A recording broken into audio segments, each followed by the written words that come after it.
Okay, sorry. I already cut the head off using shears. I realized I was not filming. My bad. So, put this in my pocket. Hopefully catches everything because it's super awkward in pocket. Alright, so it's mostly plucked bird. Got a couple little stragglers here and there, but generally did a pretty good job. Finish that up later. Anyway, so we're going to start with the feet. This outside layer you don't eat. You just kind of give it a good grip. If you blanched it properly, it should come off like a sock. So it's not being as cooperative. There we go.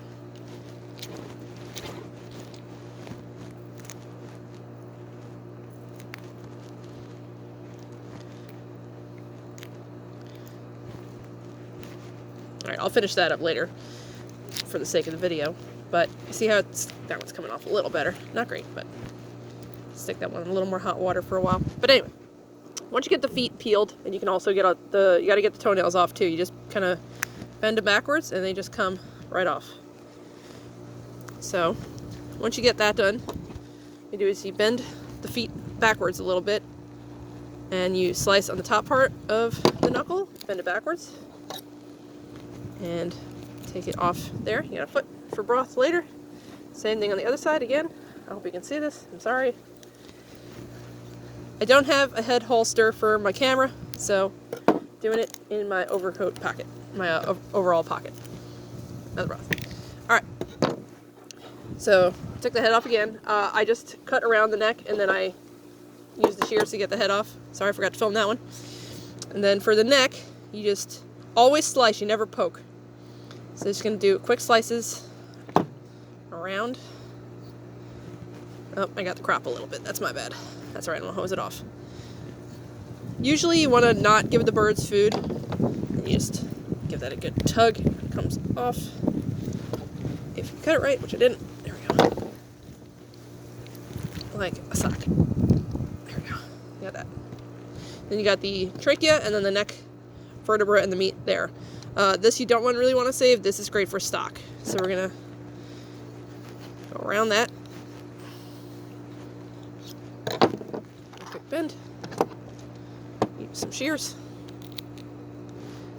Sterilize these ahead of time, by the way. They look old, but they're clean. Alright, so you got the trachea right there. The crop is right here as well. This one's kind of small, but it has some lingering corn that it ate. So I'm going to just kind of go around that a little bit. Pull it loose, so when I pull everything out from the other end, this goes with it. Pull this side away. Okay, so that's mostly clean. I hope I'm getting a good angle on this. Can't tell. Alright, so once that's done, it's looking pretty close to what you see in the store. Now, this is a cream leg bar bird chicken. It's a lot leaner, as you could tell, than your usual Cornish cross that you would get in the grocery store. Those are actually usually only about 2.5, 3 months old, but they're bred specifically for their breast meat, which would be like out to here. This one is this is a egg-laying bird, so more realistic, non-enhanced breast meat. Still good, just not as much of it. So, get those feathers out of the way. So what you want to do is, see this. When you get here, you're going to pinch and lift up a little bit, and again, slice, never poke. You're just going to give it a couple quick pats. You got skin, you got fat, and then when you start to see air, that's in the cavity. So what you want to do is go down and up. This one's a little more resistant. Alright, there we go. So you're open. So you got a little bit of leakage. Get the hose. You're going to have that a little bit, but hopefully if you didn't feed it for a while, it should be minimal.